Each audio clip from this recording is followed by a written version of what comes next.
अरे कब से भूख से मेरी जान निकली जा रही है। ये बहू क्या कर रही है? जी अभी देखती हूँ। कोकिला जैसे ही रसोई घर में पहुंचती है, उसकी बहू सुधा फोन पर बात कर रही होती है। अच्छा ये बात है, अभी बताती हूँ इसे। क्यों रे कुलमुही, तू यहाँ फोन पे गप्पे मार रही है? अम्मा जी मेरे बाल। इतनी देर से रसोई घर में घुसी क्या कर रही है, हैं? अभी तक रोटियां नहीं बनी तेरी? अम्मा जी, वो मेरे पिताजी से बात कर रही हूँ। अरे तेरा बाप तो एक नंबर का सुदामा है। शादी के वक्त बड़ी बड़ी बातें कर रहा था, अब देखो शक्ल भी नहीं दिखाता। ऐसे आदमी से क्या बात कर रही है?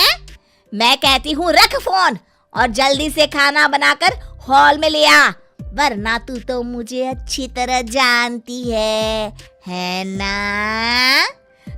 जी माँ जी, अभी लेकर आती हूँ। हाँ जल्दी आ। गुस्से में बड़बड़ाती हुई कोकिला वहां से चली जाती है। कोकिला छोटी छोटी बातों को लेकर अपनी बहू सुधा को अक्सर मारा पीटा करती थी। अपनी पत्नी की इस हालत से अनजान सुधा का पति सूरज एक दिन ऑफिस के काम से दूसरे शहर जाने की तैयारी कर रहा होता है कि तभी इसे भी रख लीजिए जी। अरे इस डब्बे में क्या है भाई? बड़ी अच्छी खुशबू आ रही है। रास्ते में खाने के लिए मैंने आपकी पसंद के आलू के पराठे बनाए हैं। ठीक है, इसे बैग में रख दो। अच्छा सुनो, अब मैं निकलता हूँ, तुम अपना ख्याल रखना। हाँ जी। सूरज वहां से चला जाता है। इस तरह सुधा के पति के दूसरे शहर जाते ही उसके सास ससुर के अत्याचार और बढ़ जाते हैं। तंग आकर सुधा घर छोड़ने का मन बना लेती है और जब सुधा अपनी सास के साथ बाजार से सब्जी खरीद रही होती है, तभी सुधा मौका देखकर अपने मायके जाने वाली बस में चढ़ जाती है। अरे ये नालायक कहाँ चली गई? कोकिला बहू को बाजार में ढूंढने लगती है।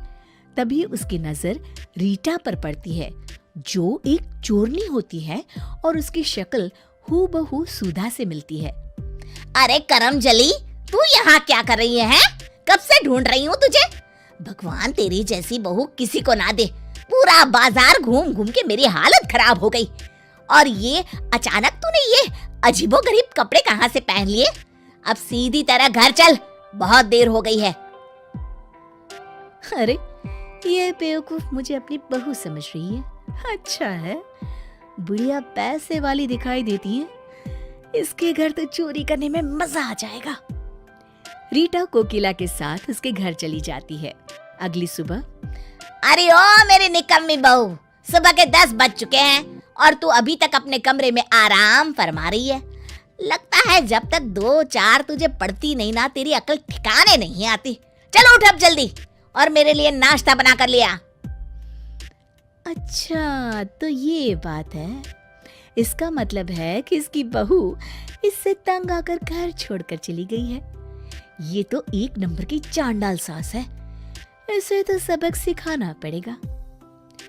अरे तू पागल हो गई है क्या बुढ़िया, जो मुझे नाश्ता बनाने के लिए बोल रही है? नाश्ता तो आज तू बनाएगी और मैं खाऊंगी। हाँ देखो किस तरह जबान चल रही है इसकी, हैं? अरे सासू माँ, सिर्फ जबान ही नहीं बल्कि हाथ पैर भी बहुत अच्छी तरह चला लेती हूँ। तुमने सुना कोकिला, आज तो ये कुछ ज्यादा ही बोल रही है। आप हटिए जी, देखती हूँ मैं इसे। अरे रुक जा कलमुही, अभी मजा चखाती हूँ मैं तुझे। कोकिला एक छड़ी लेकर रीटा को मारने के लिए आगे बढ़ती है। रीटा कोकिला के हाथ से छड़ी छीन लेती है। अरे ओ बुढ़िया, आज मैं तुझे ऐसा सबक सिखाऊंगी कि तुझे तेरी नानी याद आ जाएगी। ये ले। अरे मर गई रे। अभी तो शुरुआत है। ये ले और ले। अरे मर गई। हाँ हाँ, और जोर से चिल्ला। ओए माँ, मर गई रे। अरे आप खड़े खड़े क्या देख रहे हैं, मुझे बचाइए। अरे ये क्या बचाएगा तुझे, मैं इसकी भी अच्छी मरम्मत करूंगी। ये ले खुसड़ बुड्ढे।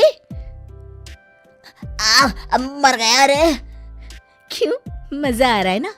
अब पता चला कि दर्द क्या होता है। आज से तुम दोनों घर के सारे काम करोगे, समझे? अरे तू जैसा कहेगी हम वैसा करेंगे। बस बस, और मत मार। हाँ बहू, हम दोनों मिलकर घर का सारा काम कर दिया करेंगे। हम तुझे कभी कुछ करने के लिए नहीं कहेंगे, बस हमें छोड़ दे। ठीक है, आज के लिए इतना काफी है।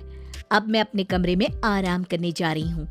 15 मिनट के अंदर चाय नाश्ता मेरे कमरे में आ जाना चाहिए। अरे बहू, अभी लेकर आती हूँ। रीटा कमरे में चली जाती है। अगले दिन से उस घर की दिनचर्या पूरी तरह से बदल जाती है।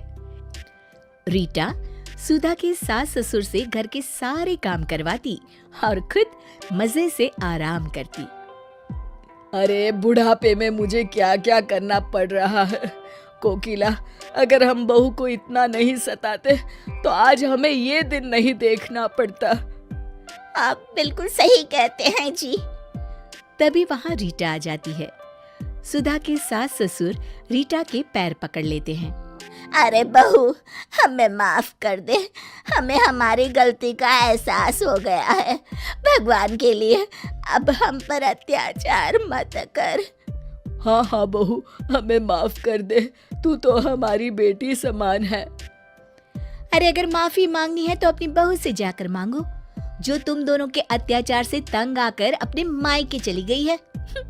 मैं तो उसकी हमशक्ल रीटा हूँ। क्या तू सुधा नहीं बल्कि उसकी हमशक्ल है? हाँ, मैं उसकी हमशक्ल हूँ। मैं समझ गई। शायद हम दोनों को सुधारने का यही सही तरीका था। हम आज ही जाकर अपनी बहू को ले आएंगे। चलो जी, चलते हैं। हाँ हाँ, चलो भाग्यवान। इस तरह सुधा के सास ससुर सुधर जाते हैं। शिक्षा जैसे को तैसा कभी ना कभी मिल ही जाता है।